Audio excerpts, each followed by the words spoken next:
G'day guys, it's Ninja. We've got Blake here on the table today. Remember to like, subscribe, share our videos, do our courses, all that kind of stuff, please. Appreciate you being a supporter of our channel. But yeah, please subscribe, hit those buttons, be good. Today, Blake has got a couple of spots in his glutes.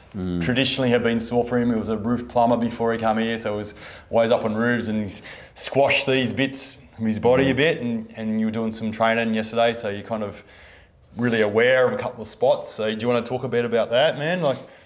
Yeah, I guess so. Coming from roof plumbing, was always walking on an angle, and you've got to be using a drill as well. So drill goes in the right hand, so naturally I've got to turn over the front foot, which for me was going to be my left. So the right foot tends to be down on the lower part of the roof, but because of the angle of the roof, you can't have your toes pointing straight up the line of the roof. You've got to have your foot turned out a little bit. And so for 6 odd years or whatever, working on a roof, that was the position that I was in all the time, was that back foot turned out all the time. Like what I'm doing now? Exactly, yeah, exactly like what you're doing now. So you're working away. And so I guess I did have some hip issues and whatever while I was working, had some lower back issues and all that sort of stuff, which has all come to a close, but I still am aware that this part of my body isn't really open. And then yeah, when I start doing some training like I did yesterday, I can just really start to note that in particular, I struggle to really feel like I'm pushing out of this hip. I'm not able to get into it. It's kind of like a newer analogy that I'm referring to with the glutes is like a bow and arrow. With the bow and arrow, you're going to be able to pull the string back so that you can let it go. Yep. And so for me, I really feel that where with this side, I can't pull the string back and load into it so that I'm able to push out of it. And yeah, it's pretty good in there. So it's not really one particular muscle. There's a few that sit in there, the deep external rotators, which I guess are kind of like the rotator cuff of the hip. They're kind of there just to help keep the femur in that socket. Oh, that's so good. Yeah, so I just want to get some work in through there, help open up the hip a bit, maybe give me a bit more power in the gym. Yeah. Better bow and arrow. Yeah. So it's just all kind of like a fused mass in there. So there might be a few muscles that are kind of stuck together a bit, and they can't kind of slide and do their actual little jobs. Yeah. You know, so. Yeah. No, it's good. It's funny too, getting this area worked on.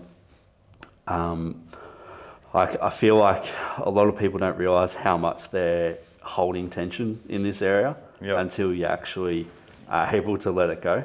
Yep. It's even, I can just notice now where I'm able to feel like my leg just turns out a little bit more. Yeah. But in my head, I don't feel like I'm consciously holding on that area. Yeah. It's just gotten used to that position. Yeah. And another little thing with posture as well, when you've got a really tight glute in here, your feet will come out like that. And so if you're weak in your glutes, your toes can go in. So you can actually feel it when you kind of do that on yourself. You put your toes in, your butt feels like it's not on, and then you put them out, and you can feel that it squeezes. So it's like one of those things that if you do have feet coming out, you might have problems in here, or it might be just really tight and short in here, and then that's making your feet go out. But you can just see I'm just staying on this one spot and just holding it and just waiting for Blake's body just to melt and to vibrate and change state. So we want to change it from a solid state into more of a liquid state. That's kind of what we're envisaging, imagining in our head. So we can actually feel that. So when I'm on a new spot, when I change angles, like that. It just sort of just gets intense. There's a burning, there's a really specific sensation. When it's first done, that first angle's explored, but then it kind of backs off a little bit when you realize, okay, no, it's not a threat. Don't have to run away, don't have to fight. This is okay, because we're not kind of just going in hard. We're just sort of changing angle slowly. That gives you the body time to receive it and accept it and kind of welcome it in a way, and not just want to run away and kick it out. So that's what we're doing. We're trying to change that state of the fascia in particular, and get fresh blood in, let the stuff that's trapped in there escape out as well, detoxification in a way. So that's a really important thing to remember as well. All those, the scar tissue, which is all this calcium deposits, the dead cells, dead things that have been trapped in there, perhaps damaged cells, things that haven't been able to turn over and get delivered back into the bloodstream and out of the body. But also you can't get fresh new nutrients in for that turnover of cells to the capacity that it would like, so we're helping all those kind of things out. I think a good way to think about like muscles and tendons is like a sponge, where if you've got a sponge and you're squeezing it tight and you put it in a bucket of water, it's not going to absorb anything. It's not going to do anything. But it's not until you relax the grip and let that sponge go and allow it to expand that it can absorb all the stuff in there. Like if you've got all these tight muscles, they're not going to be able to absorb or get rid of anything that's in them or out of them, really. So it's a good one to picture, isn't it, in your head, that kind of sponge. And you also think about if you're always stretching something as well, what happens if you're always stretching it? It gets weaker and more stretched out. So it's expanding in a way, it keeps on expanding, but it doesn't have that kind of ability to recoil and explode out, like a muscle needs to, like a calf or whatever needs to be able to, load and then spring to perform, things like that. So if you're always, say, stretching your calf, but you're never jumping, for instance, or doing explosive stuff like sprints and things like that, your calf's not going to be as, perform as well as what it could if you did sprints and things like that as well. So just something to think about. We want the body to be able to perform and function. And if you're just doing one thing, if you like bodybuilding's like another extreme. If you got, someone just stretches all the time up against someone that's just loading all the time and just they end up like this, they're like that. They're kind of in these things. But if and muscle doesn't necessarily mean performance, because the best sprinter in the world would be the best bodybuilder if that was the case, you know what I mean? So, but it's not true. So you wouldn't have the, Mr. Olympia, you put him on the line in the 100-meter final, he's going to get his ass absolutely kicked because it's not performance-based, it's more aesthetics.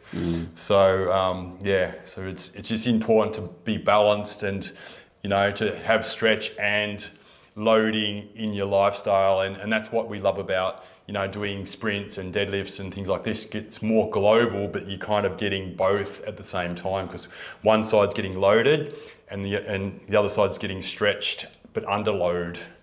So it's sort of it's a really cool thing. So Aaron says this kind of stuff that the best stretch is sprinting, but it's loading as well, but these short duration forces and rotation through your thoracic just landing and things like that. It's just sort of, just so important for the human body to experience that. And that's where it gets freedom and performance.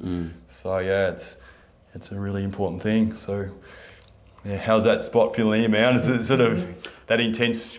Oh, it's just feeling pretty nice. So you kind of work through all those different sensations and then there's freedom on the other side. That's good. But I think we'll wrap it up there, but we'll keep on going. When the camera's off, we'll kind of go into that other spot that you need, man. But but have a think about Blake's analogy of the sponge, the bow and arrow. There's some Oh, yeah, gold there's in two that. there, Yeah, just to have a think about it, and think about maybe you are stretching too much, or maybe you are loading too much, or you're not doing anything with your body.